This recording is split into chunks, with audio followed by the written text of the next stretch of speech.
बिस्मिल्लाहिर्रहमानिर्रहीम। असल बात से मैं इकबाल जंजुआ। नाज़रीन, आज के व्लॉग में मैं आपको कुछ आज़ाद कश्मीर की जो मिनिस्टर हैं, जो ताज़ा तरीन सूरत हाल है, इस पे बात करूँगा और कुछ पाकिस्तान के अंदर आज़ाद कश्मीर में सबसे पहले जो ख़ास बातें हैं जो कल पेश आया। नक्याल का जो एसी था उसकी गाड़ी को लोगों ने रोका और उसमें से उन्होंने कुत्ते को उतारा और लोगों ने फिर ये एहतजाज किया कि ये सरकारी गाड़ी में ये लोग मराहते भी लेते हैं और साथ अपने कुत्तों को लेकर फिरते हैं। वो वीडियो सोशल मीडिया पे वायरल आप सब ने देखी होगी और इस पे बात करूँगा कि ये आगे चल के क्या होने वाला है। आज जो वाक़या पेश आया वो वादी नीलम में director general food Yunus Mir नाम था उनका। वो सरकारी गाड़ी में जा रहे थे और उस इस्तेमाल जो सरकारी गाड़ी इस्तेमाल कर रहे थे उसमें लोगों ने उन्हें रोका और उसे एहतजाज किया कि ये सरकारी गाड़ियां क्यों इस्तेमाल कर रहे हैं। इसके साथ जुड़ी हुई तीसरी खबर मीरपुर डिवीज़न से है, जिसमें नक्याल या कोटली का सेक्टर भी आता है। इन्होंने जो अवाम है, जो अवामी एक्शन कमेटी के मेंबर हैं, इन्होंने ये वार्निंग दी है कि किसी भी मिनिस्टर को अगर वो सरकारी गाड़ी लेकर यहाँ मीरपुर में या कोटली या नक्याल के इस एरिए में आया तो उसे रोक लिया जाएगा और उसे पूछा जाएगा। सबसे पहले बात करूंगा कि ये जो अवामी तहरीक चली थी अवामी एक्शन के हवाले से, जिसमें बिजली के बिलों के हवाले से बात थी, सब्सिडी के हवाले से बात थी, लेकिन इस तहरीक ने जो अवाम के अंदर शऊर पैदा किया, इसका जो तीसरा मुतालबा था सबसे बड़ा, वो ये था कि ये जो सरकारी मुलाजमीन हैं, हमारे जो मिनिस्टर वहाँ बैठे हुए हैं पार्लियामेंट के अंदर, जिनको हम इसलिए सेलेक्ट करते हैं कि वो हमारे मसाइल को हल करें या हमारे लिए आसानियां पैदा करें, वो हमें भूल कर वहाँ जाते हैं और सरकारी प्रोटोकॉल लेते हुए सरकारी ख़जाने से आवाम के टैक्स के खून पसीने की कमाई से वो भारी भरकम गाड़ियों के साथ प्रोटोकॉल के साथ अयाशियाँ करते फिर रहे हैं और इसलिए अब उनका ये जो मराते हैं वो कम की जाएं। इस पे बाकी दो मुतालबे माने। इस पे आज भी जो इजलास हुआ आज़ाद कश्मीर के अंदर, तो फिर जो हमारे आज़ाद कश्मीर के नाम नहाद किस्म के सारे MNA MPA मिनिस्टर वगैरह हैं, उन्होंने ये लॉजिक पेश किया कि गिलगित बल्तिस्तान के अंदर जो मरातें मिल रही हैं वो हमसे कम हैं और हमें उस तरह से नहीं मिल रही। और ऐसी बेशुमार उनके पास लॉजिक हैं, सवाल हैं, बहाने हैं, बातें हैं, ऐसे बेशुमार किस्म के हुज्जतें हैं जिसे वो बयान करके ये कहना चाह रहे हैं कि वो जो मरातें उन्हें मिल रही हैं वो इतनी ज़्यादा नहीं हैं या वो कम नहीं कर सकते।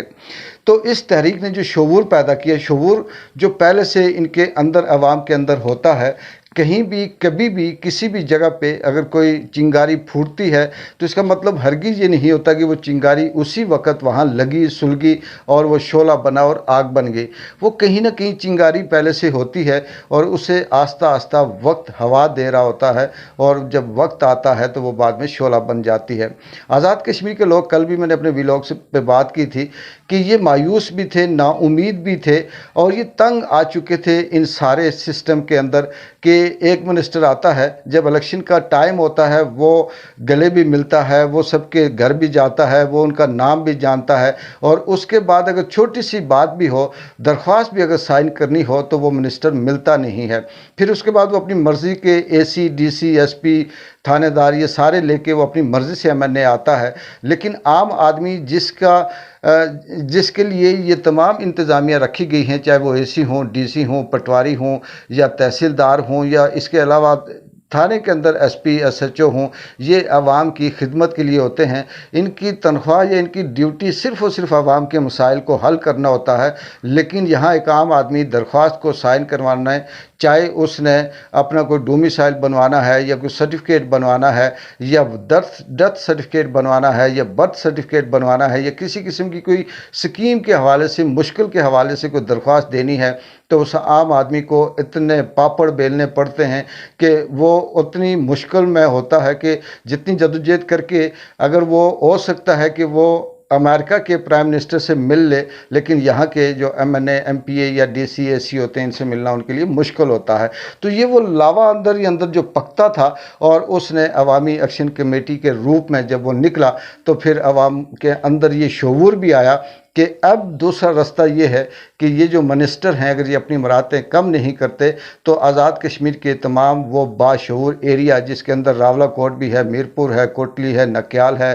ڈوڈیال ہے یا مظفر آباد ہے، یہ جب منسٹر اپنی سرکاری گاڑیوں میں اپنی فیملی کو، اپنے بچوں کو، اپنے کتوں کو لے کر جائیں تو ان کی گاڑیاں روک کر وہاں احتجاج بھی کیا جائے اور ان سے سوال کیا جائے اور پوچھا جائے۔ یہ شعور عوام کو یہ نہیں ہے کہ راتوں رات آیا، یہ بہت عرصے سے ہے اور اب یہ شعور کم نہیں ہوگا، یہ بڑھتا جائے گا۔ یہ جو سٹیپ ہے یہ بہت اچھا ہے۔ آگے جو اس پہ بات کرنی ہے وہ یہی ہے کہ چودھری انوار الحق صاحب نے اس تحریک کے حوالے سے جو مذاق کا خیز قسم کی بات کی، انہوں نے کہا جی کہ یہ جو عوامی ایکشن کمیٹی کی تحریک تھی، احتجاج تھا، اس میں جو ہلاکتیں ہوئیں اس کی ذمہ دار عوامی ایکشن کمیٹی کے عہدیدار ہیں۔ پھر انہوں نے یہ والی چول، یہ والی جو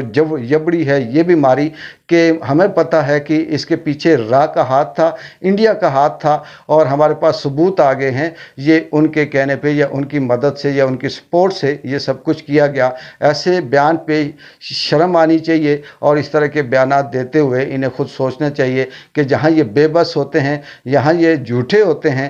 جس جگہ پہ ان کے پاس جواب نہیں ہوتا اس کو یہ انڈیا کے ساتھ، را کے ساتھ، فنڈنگ کے ساتھ جوڑ کر عوام کو متنفر کرنے کی کوشش کرتے ہیں اور اس کا وقت جواب دے گا۔ اور انوار الحق چودھری کا مجھے لگتا ہے کہ اب شاید وقت بہت کم رہ گیا ہے۔ آگے آتے ہیں اسی طرح سے، کیونکہ یہ ایک روایت چلی ہوئی ہے،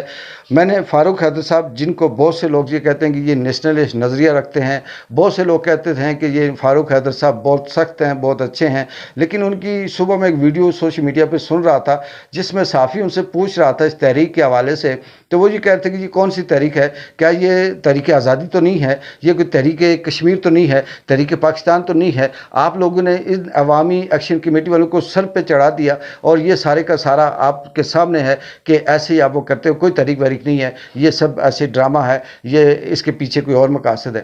یہ جو ہماری آزاد کشمیر ہو یا پاکستان ہو، ان کے منسٹروں کے پاس تحریک کو یا کسی بھی حق کو، سچ کی بات کو یہ کہہ کر ٹال دینا کہ یہ انڈیا کی سازش ہے، یہ را کی فنڈڈ ہے، یہ اس کے مذموم مقاصد ہیں، یہ سب جھوٹ ہے، اس کے پیچھے مقصد کوئی اور ہے، یہ عوام کو گمراہ کرنے کی لیے کی جا رہی ہے، یہ وہ چند 6، 8، 10، 20 ایسے لفظ ہیں جن کو سارے کے سارے منسٹر اپنے اپنے وقت میں بول کر یہ کہنا چاہتے ہیں کہ یہ سب کچھ جھوٹ ہے، لیکن پھر وقت ثابت کرتا ہے کہ یہ جھوٹ نہیں ہوتا، وہ جھوٹ ہوتے ہیں۔ اب ناظرین آتے ہیں پاکستان کی طرف۔ پاکستان میں ایک وقت تھا کہ شیخ رشید نے میڈیا کے اوپر قبضہ کیا ہوا ہوتا تھا اور وہ آتا تھا روزانہ، تو اس کا ہر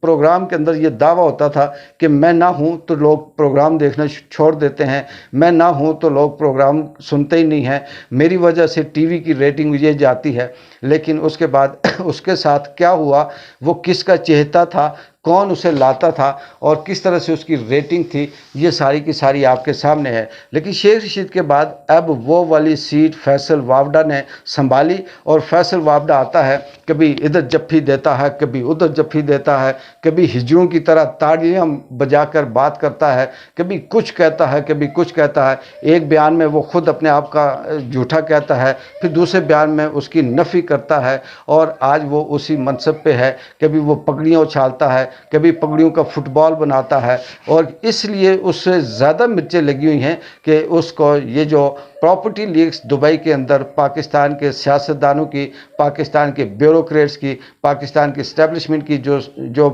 اس وقت دبئی کے اندر جو پراپرٹی نکلی وہ سب سے زیادہ ہے۔ کہتے ہیں کہ جو دبئی کے اندر پراپرٹی خریدی گئی اس میں 1.5 ارب کی آبادی کا انڈیا ہے اور اس میں سے انڈیا پہلے نمبر پہ کچھ زیادہ ہے پاکستان سے، اور اس کے بدلے میں چھوٹا سا 25 کروڑ کا عوام جس کے اندر چند 100 لوگ ان پاکستان کے اندر ہیں جو سرمایہ دار ہیں، یہ جو اس طرح سے اس ملک کے خزانے پہ قابض ہیں، انہوں نے دبئی کے اندر دوسرے نمبر پہ پراپرٹی خریدی ہوئی ہیں۔ پاکستان کے سیاستدان پہلے نمبر پہ ہیں اور انڈیا کا دوسرا جو ایکٹر ہیں یا ادر جو ڈپارٹمنٹ ہیں اس کے لوگ ہیں، اور یہ وہ چیزیں ہیں جو پاکستان کو مسلسل دھکیل رہی ہیں کسی مشکل کی طرف اور عوام کو متنفر کر رہے ہیں۔ دوسری بدقسمتی یہ ہے کہ پاکستان کے اندر بڑے سے بڑا اگر کوئی مسئلہ ہو جائے، وہاں پہ احمد فرحات جیسے شاعر اغوا ہو جائیں، सैकड़ों की तादाद में पीटीआई के कारकुन अगवा हो जाएं, बलूचिस्तान सारे का सारा नौजवान नस्ल को उठाकर गायब कर दिया जाए, इस पे कोई कमीशन, कोई इंक्वायरी, कोई कुछ नहीं होता। पाकिस्तान पूरे को अगर कहीं कोई आग लगा दे तो कोई इंक्वायरी नहीं होती। लेकिन इमरान खान एक शर्ट पहन ले, उसकी एक तस्वीर आउट हो जाए, उसकी बात कहीं वायरल हो जाए तो उस पर पूरे पाकिस्तान में कोहराम मच जाता है एस्टेब्लिशमेंट और ताकतवर हलकों के अंदर कि ये आउट क्यों हुई, ये कैसे हुई। तो जिस मुल्क के अंदर ये सियासत की जा रही हो कि जो मैं कहता हूँ वही सच है, जो मेरी ताकत है वही फाइनल है, जो सब कुछ आइन कानून मेरी जेब के अंदर है, उस मुल्क का फिर हाल यही होता है जो पाकिस्तान के अंदर होता है। आखिरी बात नाज़रीन बताता चलूँ, इस पे कल बात करूँगा कि दुनिया का कोई भी इनकलाब देख लें, फ्रांस का इनकलाब, उसके पीछे भी नाउमीदी, भूख, अफलास था। और इसी तरह से बाकी मुल्कों के अंदर भी जब इनकलाब आए या इंतशार या अवाम लीडरलेस किस्म की अवाम निकली तो उसके पीछे यही वाली चीज़ें थी कि